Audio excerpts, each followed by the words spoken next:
Terima kasih Bapa di sorga buat anugerah Tuhan yang besar dalam hidup kami. Tuhan sudah melindungi, memberkati kami sepanjang malam ini, sehingga kami bangun dengan tubuh yang sehat. Kami bersyukur Bapa, kami sudah menyembah Tuhan, Tuhan senantiasa urapi kami, sehingga kami menjadi penyembah yang menyembah Tuhan dalam roh dan kebenaran. Dan saatnya kami akan dengarkan firman-Mu. Tuhan bicara buat masing-masing kami, Tuhan mengajar kami, sehingga iman kami semakin dikuatkan, hidup kami semakin berkenan. Kami percaya tidak ada perkara yang mustahil buat orang yang percaya. Kami siap dengarkan firman-Mu dalam nama Yesus Tuhan. Yang percaya sama-sama katakan amin. Puji Tuhan, shalom Bapak Ibu yang dikasih Tuhan. Senang kembali bisa berjumpa pagi hari ini untuk menyampaikan firman Tuhan.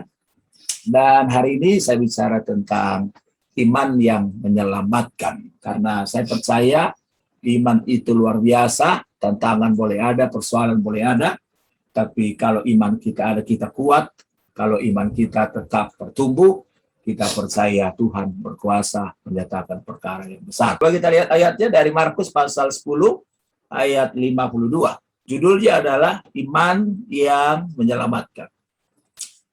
Lalu kata Yesus kepadanya, pergilah, imanmu telah menyelamatkan engkau. Pada saat itu juga melihatlah ia, lalu ia mengikut Yesus dalam perjalanannya. Nah, sangat gamblang dikasih tahu di ayat ini, dikatakan pergilah imanmu yang menyelamatkan engkau. Nah, Bapak Ibu yang dikasih Tuhan, kalau lihat konteks ini dengan baik, maka ini bercerita tentang seorang yang saya sebut namanya tokoh iman, ya kan? Tokoh iman namanya Bartimeus, yang punya kelemahan, yang punya kekurangan, bahkan kekurangan yang sangat luar biasa. Kenapa? Karena secara fisikly dia sedang buta, ya kan? Dan karena ia buta, maka ia mengalami banyak penderitaan. Dia banyak mengalami tantangan sampai ia harus hidup dari mengemis. Nah, Saudara, pada zaman itu mengemis tidak mudah karena hidupnya memang susah dan memang dianggap karena dosa, ya kan? Jadi Bartimeus ini pasti bukan hanya mengalami sakit secara fisik, tetapi saya percaya dia juga sakit secara mental. Kenapa? Karena mungkin orang membicarakan dia, atau mungkin orang sedang menggosipkan dia. Wah, kasihan dia ya, dia sakit buta ya kan, karena dia ada dosa ya kan. Atau mungkin juga orang ngomongin sampai ke tujuh turunan ya kan. Mungkin orang bilang memang nenek moyangnya nggak beres tuh orang ya kan. Nah, padahal sebenarnya itu hanya konsep manusia saja. Memang ada orang sakit karena dosa, tetapi Alkitab ingin menjelaskan buat kita bahwa tidak semua penyakit karena dosa. Ya kan? Nah, tetapi yang buat saya sangat bersyukur dalam konteks firman Tuhan ini, bahwa walaupun si Bartimeus sedang sakit, sedang punya kelemahan, tetapi kelemahan itu tidak menghancurkannya. Justru ternyata kelemahan Bartimeus menjadi sebuah sarana untuk dia mengalami kemuliaan Tuhan, untuk dia mengalami kuasa Tuhan.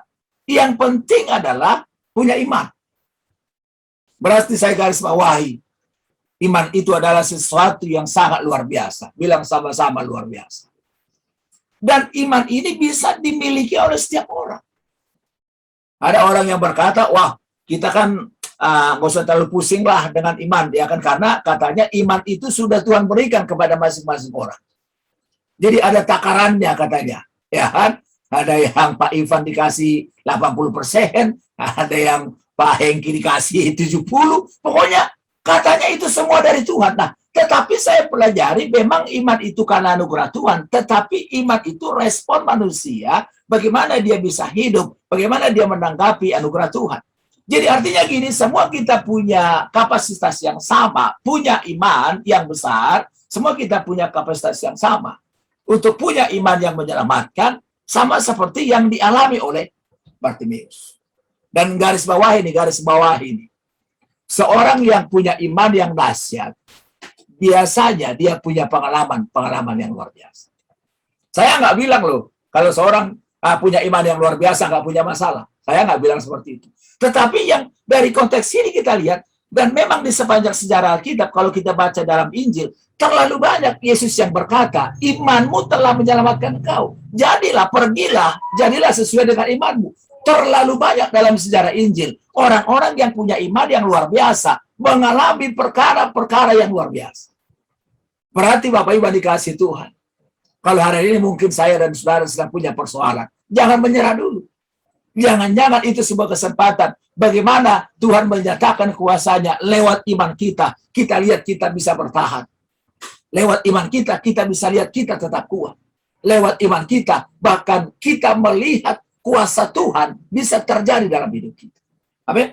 Jadi kalau Bartimeus yang punya iman mengalami hal yang luar biasa, karena imannya dia disembuhkan, baik secara rohani maupun secara jasmani. Dan saya percaya kita bisa mengalami hal yang sama. Karena itu pertanyaannya, seperti apa iman yang menyelamatkan yang dimiliki oleh Bartimeus? Yang pertama, ayat 37 dikatakan seperti ini.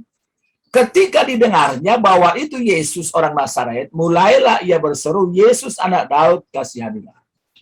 Berarti yang pertama, iman yang menyelamatkan, yang pertama adalah dimulai dari mendengar tentang Yesus. Itu yang pertama. Jadi setiap orang yang mendengar tentang Yesus, dan ketika Roh Kudus berkarya, lalu dia meresponi dengan benar, maka saya percaya imannya muncul. Amin. Nggak mau tahu apakah dia pendeta, apakah kita pekerja, apakah kita jemaat biasa, bahkan apakah kita di luar orang Kristen. Kalau kita mendengar firman lalu kita buka hati, maka iman kita akan muncul. Makanya tadi saya bilang, saya nggak percaya, nggak yakin bahwa iman itu dianugerahkan secara plok, begitu-begitu saja. Ada yang dikasih 80, ada yang dikasih 100. Saya perhatikan di Alkitab nggak seperti itu. Kenapa? Karena dalam Roma 10 ayat 17 dikatakan apa? Jadi iman timbul dari pendengaran akan firman Kristus. Jadi setiap orang yang mendengarkan firman Kristus diberikan kapasitas, diberikan kemampuan dengan anugerah dan pertolongan Roh Kudus, maka dia pasti punya iman.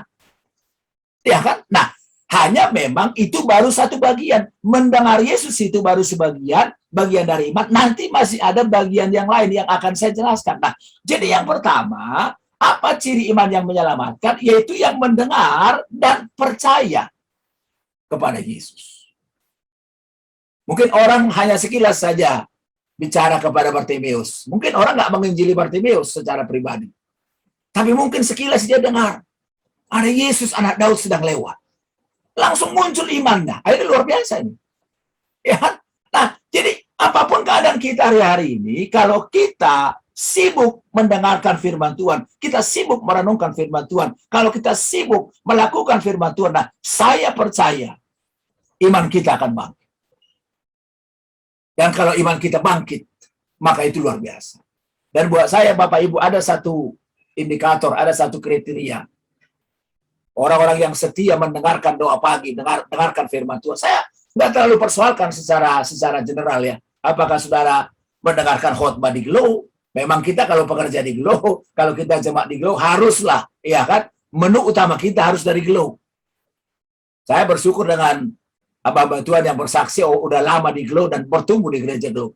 Tetapi dimanapun saudara mendengarkan firman, pasti firman itu bekerja, Roh Kudus bekerja, membangkitkan iman kita. Jadi bukan soal siapa pendetanya, bukan soal siapa yang khotbah, bukan soal bagaimana kuasanya. Yang penting adalah kita dengar firman, kita responi, maka iman kita muncul. Yang kedua, bagaimana iman yang menyelamatkan yang dimiliki oleh Bartimeus? Ayat 47 dikatakan seperti ini. Ketika didengarnya bahwa itu adalah Yesus orang Nazaret, mulailah ia berseru. Wah. Berarti yang kedua, orang yang memiliki iman yang menyelamatkan adalah datang dan berseru kepada Yesus. Dia bilang, Yesus, Yesus anak Daud. Orang sibuk berteologi tentang siapakah Yesus anak Daud. Kalau saudara masuk sekolah teologi, ini jadi perbincangan. Apa maknanya Yesus anak Daud? Ya kan? Maka orang sepakat, dia bicara tentang Mesias yang dijanjikan Tuhan. Tetapi nanti pertanyaan lagi, Mesias seperti apa? Kalau orang Yahudi menganggap bahwa Yesus itu adalah Mesias yang politis. Harusnya Yesus datang dengan kuasa yang luar biasa, yang bisa mengalahkan tentara Romawi. Nah, tetapi Bartimius ini sangat sederhana. Yang dia dengar adalah Yesus anak Daud. Berarti yang dia tahu, Yesus itu adalah Mesias yang dapat menyembuhkannya. Sehingga ketika dia percaya Yesus itu Mesias, dia berkuasa, maka dia mengambil sikap, dia berseru kepadanya. Yesus anak Daud. Dan seruan Bartimeus bukan seruan abal-abal atau seruan kaleng-kaleng. Kalau bahasa orang cuma lip service. Seruan Bartimeus adalah seruan yang sangat serius. Nah, kenapa seruan Bartimeus seruan yang sangat serius? Karena ketika dia berseru, pertama sekali Yesus masih mendiamkannya. Itu kan Alkitab bilang. Ya, sampai dia berseru, maka dia dilarang untuk berseru lagi kepada Yesus. Tetapi luar biasa, iman yang menyelamatkan yang pertama setelah dia percaya kepada Yesus, lalu dia akan berseru terus-menerus. Mungkin sekali pertama dia ditolak. Dia nggak pusing. Dia nggak menyerah. Mungkin saudara kita sudah lama berdoa dalam hidup kita. Mungkin saudara sudah lama berdoa dalam rumah tangga kita. Mungkin sudah lama bergumul dalam persoalan kita. Jangan membuat kita berhenti berseru. Selalu berseru kepada Tuhan, karena kita percaya doa orang yang benar, Alkitab bilang besar kuasanya. Ada masanya doa kita nggak langsung dijawab oleh Tuhan. Sebetulnya tujuannya apa? Untuk menguji iman kita. Ya, jadi ini seperti dua mata sisi uang. Iman yang menyelamatkan akan terlihat dari berseru kepada Tuhan. Sementara orang yang berhenti berseru kepada Tuhan, disitulah kita lihat bahwa imannya sedang tergerus. Jadi bukan soal persoalannya, bukan soal penderitaannya, tetapi soal apakah kita berseru kepada Tuhan. Dan orang yang berseru kepada Tuhan, saya percaya, maka Yesus anak Daud, Yesus Mesias yang luar biasa. Bukan hanya menyelamatkan kita secara rohani. Mesias bukan hanya membebaskan kita dari kuasa dosa.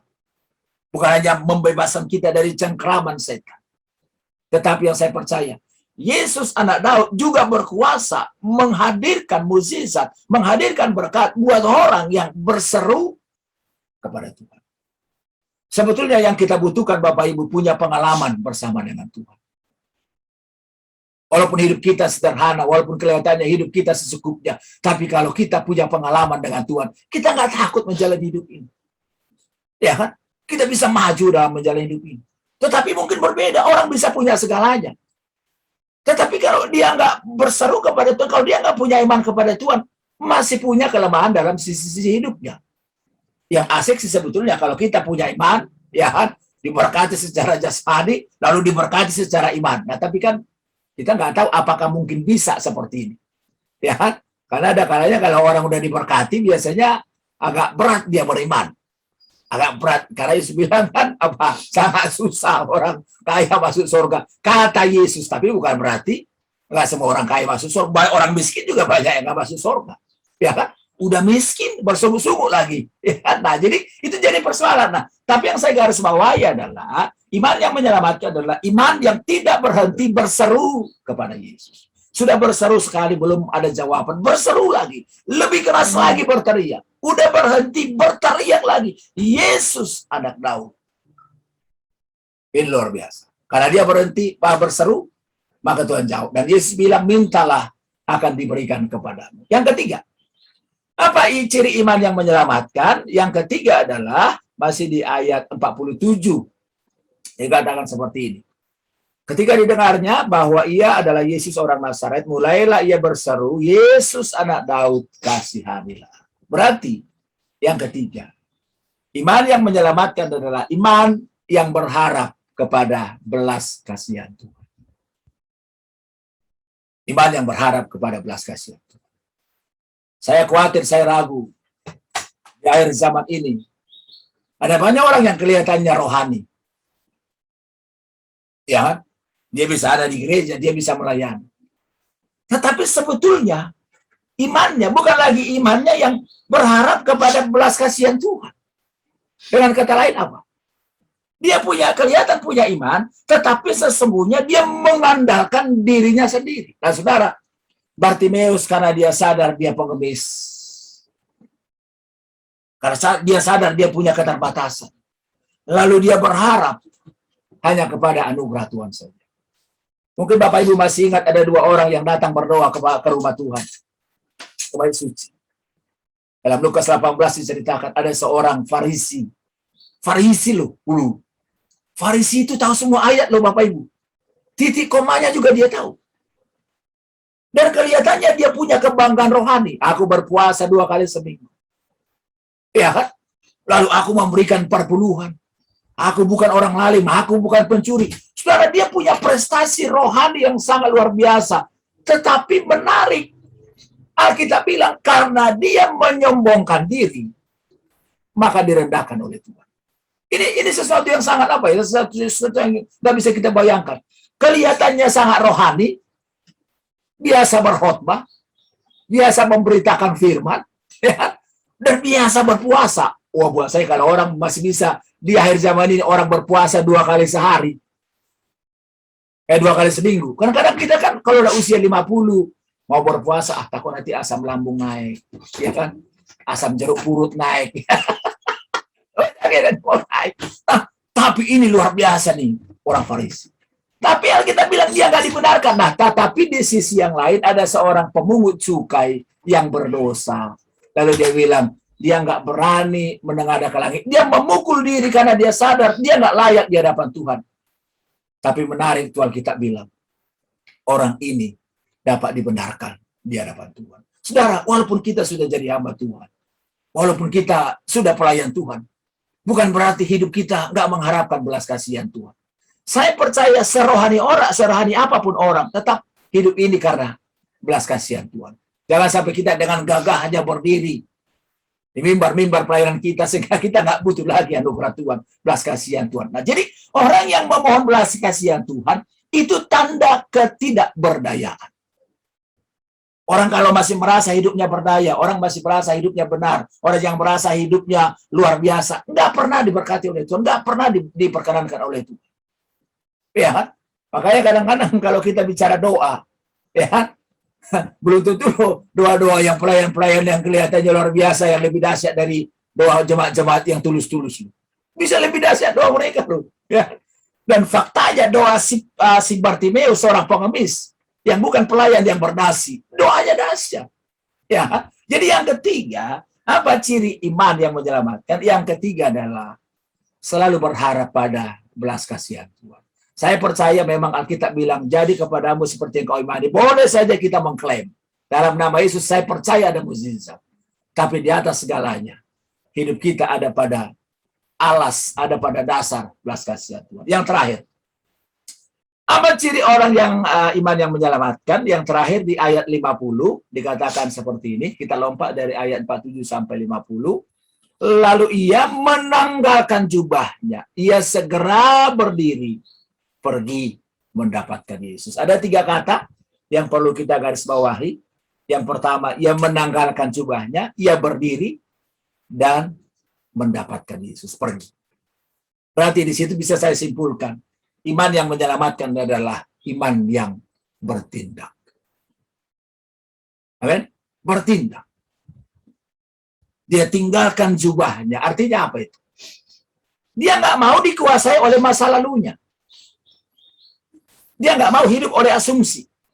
Banyak orang kan mulai tertuduh, aduh dituduh setan, saya bisa layak nggak ya kalau datang sama Tuhan ya? Saya ini kan cuma pengemis, saya kan cuma orang susah. Sehingga dia nggak berani meninggalkan jubahnya. Ya kan? Nah, tetapi Bartimeus, dia menanggalkan jubahnya. Dia mau meninggalkan statusnya sebagai pengemis. Lalu dia berdiri. Apa itu? Ini yang saya sebut namanya bertindak. Iman tanpa tindakan, iman tanpa perbuatan tidak ada artinya. Orang bisa doa sehebat apa, orang bisa doa pakai nubuatan. Orang bisa doa mengklaim. Tetapi dengan baik, iman yang menyelamatkan adalah iman yang disertai dengan perbuatan. Dari mana saya tahu? Coba saudara baca Yakobus 2:17. Ya kan? Jadi di situ dikatakan, jadi iman tanpa perbuatan atau tanpa tindakan pada hakikatnya adalah mati. Nggak mau tahu seberapa rajinnya orang berdoa puasa, nggak mau tahu seberapa rajin orang ke gereja. Tapi kalau dia tidak bertindak, sama seperti Bartimeus yang berdiri meninggalkan tempatnya. Ada orang katanya punya iman, tetapi dia masih ada di tempat yang lama. Dia nggak berdiri, dia nggak bangkit meninggalkan tempat yang lama. Ada orang yang sedikit lebih halus, kalau hari Minggu dia di gereja, tapi kalau hari Senin sampai Jumat dia ada di tempat yang lama. Nah, itu dia. Tapi ini Bartimeus, dia bilang, aku tanggalkan jubahku. Karena ketika dia tanggalkan jubahnya, kan belum ada mukjizat itu. Orang pasti menggosipin dia, orang pasti ngomongin dia. Apaan nih Bartimeus sok rohani, sok dia mau tinggalkan jubahnya, sok dia mau tinggalkan status jadi pengemis. Mungkin juga orang bilang sekali pengemis tetap pengemis. Nah, tetapi itu garis bawah itu. Dia tanggalkan jubahnya, status yang lama dia tinggalkan. Dia nggak mau hidup dalam hidup yang lama. Semua kita punya hidup masa lalu yang nggak baik, kemungkinan. Ya kan? Tapi kita mau pergi, mau berdiri, bangkit dari masa lalu kita dan mengikut Yesus. Dan saya percaya setiap iman yang bertindak, setiap orang yang mau taat kepada Tuhan, dia akan lihat kemuliaan Tuhan. Karena pada dasarnya apa sih iman itu? Nih, pada dasarnya iman itu adalah dari kata Yunani pisteu atau pistis yang artinya adalah ketaatan atau penurutan kepada Tuhan. Jadi iman bukan soal berapologet, bukan soal berdebat soal firman, bukan. Iman bukan soal jagonya khotbah, bukan. Iman itu pistis atau pisteo itu cuma satu artinya, penurutan. Itulah yang dilakukan oleh Abraham. Ketika Tuhan memanggil Abraham, dia belum tahu kemana arahnya, dia belum tahu kemana tujuannya, tapi dia taat saja sama Tuhan karena dia percaya pimpinan Tuhan. Tuntunan Yesus sebagai Mesias, Yesus sebagai anak Daud tidak pernah salah. Karena itu saya simpulkan, setiap kita yang punya iman yang menyelamatkan akan melihat perkara-perkara yang luar biasa. Itu sebabnya ada masalah, ada tantangan, ada penderitaan, ada sakit penyakit, ada kelemahan, ada masa lalu yang kurang baik. Jangan sampai itu menghancurkan hidup kita. Karena hari esok masih ada harapan. Yang penting kita punya iman yang menyelamatkan. Pertanyaan sederhana, apa iman yang menyelamatkan? Ada 4. Yang pertama adalah orang yang mendengar dan percaya kepada Yesus. Yang kedua adalah berseru kepada nama Yesus. Yang ketiga, mengharapkan belas kasihan Yesus. Yang keempat adalah bertindak sesuai dengan apa yang Yesus nyatakan. Mari kita berdoa. Bapak, kami bersyukur pagi hari ini Tuhan mengajar kami supaya kami punya iman yang menyelamatkan, yang mengubahkan keadaan kami, baik secara lahiriah. Tuhan bisa mengubah kami dalam keuangan kami, dalam kesehatan kami, dalam hal-hal yang sedang kami gumuli. Tuhan sanggup menolong kami, bahkan dalam iman kami, dalam secara jiwa kami. Tuhan menyelamatkan jiwa kami ketika kami beriman kepada Tuhan. Itu sebabnya Tuhan tolong kami untuk senantiasa setia kepada Tuhan, setia mendengarkan firman-Mu, setia percaya kepada Yesus, setia berdoa berseru kepada Yesus, setia mengharapkan belas kasihan Tuhan dan taat kepada Tuhan. Kami percaya Bapa kami Bapa yang baik, Tuhan tahu yang terbaik dalam hidup kami. Itu sebabnya kami hanya berharap dan berdoa, jadilah kepada kami menurut yang Tuhan kehendaki. Dalam nama Yesus kami berdoa dan bersyukur. Haleluya. Sama-sama katakan amin. Terima kasih Bapak di sorga buat penyertaan Tuhan, buat pimpinan Tuhan dalam ibadah gerbang pagi hari ini. Semua berjalan dengan baik. Kami ucapkan berkat buat semua hamba-hamba Tuhan yang bertugas dalam doa pagi. Baik hambamu, Ibu Triana, dan juga Ibu Febe, dan juga Pak Bibi, Bu Rahel, yang semua tim yang bekerja untuk memajukan doa pagi ini. Kami ucapkan berkat Tuhan senantiasa mengurapi kami, Tuhan senantiasa pakai kami dengan kuasa dari surga. Dan kami serahkan seluruh hidup kami ke dalam tangan-Mu. Kami terlalu percaya Tuhan baik, Tuhan berdaulat dalam hidup kami, Tuhan tidak pernah meninggalkan kami, sehingga kami akan tetap kuat, sehingga bahkan kami lebih dari pemenang bersama dengan Tuhan. Dan kami akhiri ibadah kami pada hari ini, biar kiranya Tuhan yang mencurahkan berkat-Mu. Karena itu Bapak Ibu yang dikasih Tuhan, mari arahkan iman-Mu dan terimalah berkat dari Bapa yang di surga. Tuhan memberkati engkau dan melindungi engkau. Tuhan menyinarkan wajahnya, menghadapkan wajahnya kepadamu, dan memberi kau kasih karunia dan damai sejahtera. Anugerah dari Allah Bapa, cinta kasih dari Tuhan Yesus Kristus dan persekutuan pimpinan, penyertaan pengurapan Roh Kudus, turunlah ke atasmu. Mulai hari ini sampai selamanya. Dalam nama Yesus Tuhan yang menerima berkat, sama-sama katakan, Amin.